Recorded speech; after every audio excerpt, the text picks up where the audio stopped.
Published, 1701 Eastern Daylight Saving Time, the 5th of May 2018. Updated, 1701 Eastern Daylight Saving Time, the 5th of May 2018. Lisa, above, gets to grips with chopsticks, in KaruizawaIn. In the words of a poet, actually, it was the 1980s band The Vapors. I think I'm turning Japanese. Then again, the whole world will be turning Japanese as the country hosts the Rugby World Cup next year before the 2020 Olympics lands in Tokyo. My love affair with the land of the rising sun began nearly 30 years ago. I was lucky enough to travel to Tokyo as a 19-year-old model, and I even lived there a few times in my 20s, but I hadn't been back since.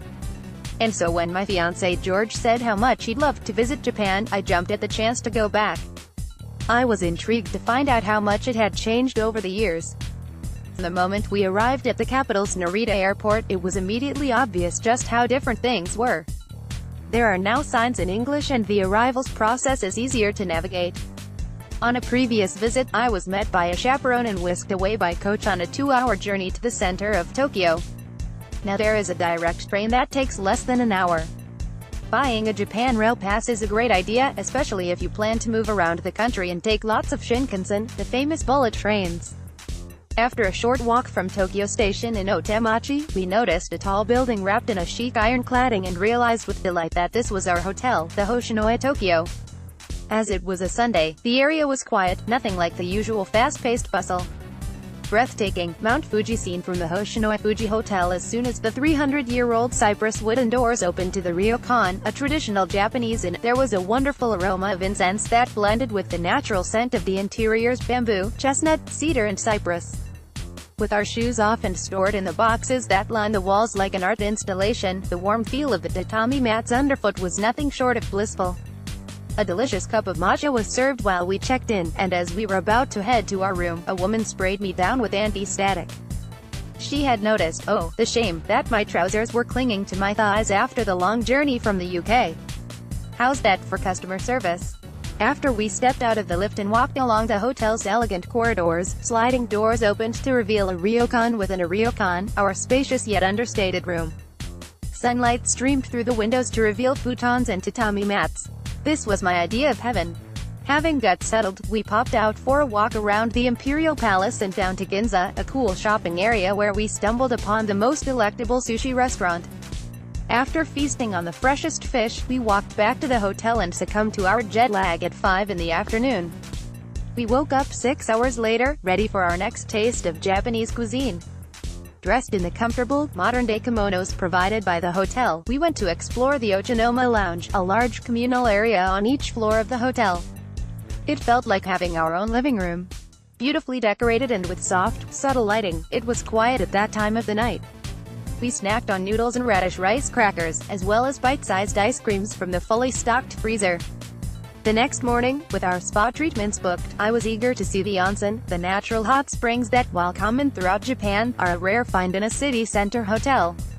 Lisa found a Japanese whiskey bar, a mini music festival and open fires when she visited the Cloud Terrace, above, at the Hoshinoya Fuji Hotel. Still dressed in our kimonos, maybe we'd overpacked? We set off. Men and women bathed separately in the onsen, which had an open roof, so you could watch the clouds sail by. This was followed by a shiatsu massage, by the end of which I was completely relaxed. Our Hoshinoya experience was unforgettable. We also did a sake tasting, took part in a tea ceremony, enjoyed an 8-course tasting menu, and even tried our hand at the martial art of kendo. Leaving Tokyo, we headed to Takayama in the Gifu Prefecture, a long train ride to the center of the country. The mountains were bursting with vibrant shades of red, orange, and purple. Bright blue skies and sunshine, stunning cloud formations, and maple trees exploding into autumn's fiery shades made it a magical journey through the countryside. We walked from the station to our hotel, where that night we had tempura and beef with vegetables. Takayama is like a little Kyoto without the millions of tourists, and its perfectly preserved buildings date back to the Edo period. It is the home of Hita beef, and there are some fabulous spots to sample this dish. We walked around and shopped, buying miso paste and matcha green tea and sipping yuzu sake, a Takayama speciality. A visit to the Museum of History and Art is also a must, as is a walk through the park. We headed towards Hiroshima, arriving in Onamichi. We stayed at the Hotel Cycle, where you can pull up on a bike, if you have one, check in and then ride to your room. hotel is in an old fish warehouse sitting on the waterfront and is a super cool, modern structure with simple rooms. There is much more of a Western vibe. There are no kimonos or chopsticks in sight. There is, however, the most delicious bakery where we headed each morning before setting out on our bikes. Our next stop was Karuizawa. Located in the middle of the country, it feels more like Aspen or the Hamptons. We stayed at the Hoshinoya Karuizawa Resort, which is completely different from its Tokyo cousin. It felt like a hidden village, surrounded by forests with the Yukawa River running through it, and with Mount Asuna in the distance. The hotel's contemporary design features lots of glass, as well as bridges and paths that wind throughout. Stunning pavilions with outside spaces are dotted around the village-style grounds. We sampled our first pork shabu shabu, a soup with sliced meat and vegetables, in our room, which had views of the mountains. Be warned, any food left outside your hotel will be taken by monkeys. Lisa was lucky enough to see a female bear that the guides had named Shaka on her holiday, an Asian black bear. Above, wearing our kimonos and wooden slippers called gita, we headed off to explore Karuizawa, stumbling across an ice rink with a visitor center per bar serving beer and hot apple juice. It is owned by a company called Pikio, which is passionate about the conservation of wild animals, especially the black Asian bear.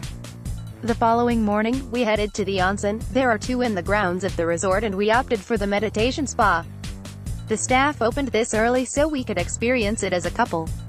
There was a light room and dark room, and we were encouraged to be silent and rely on our senses.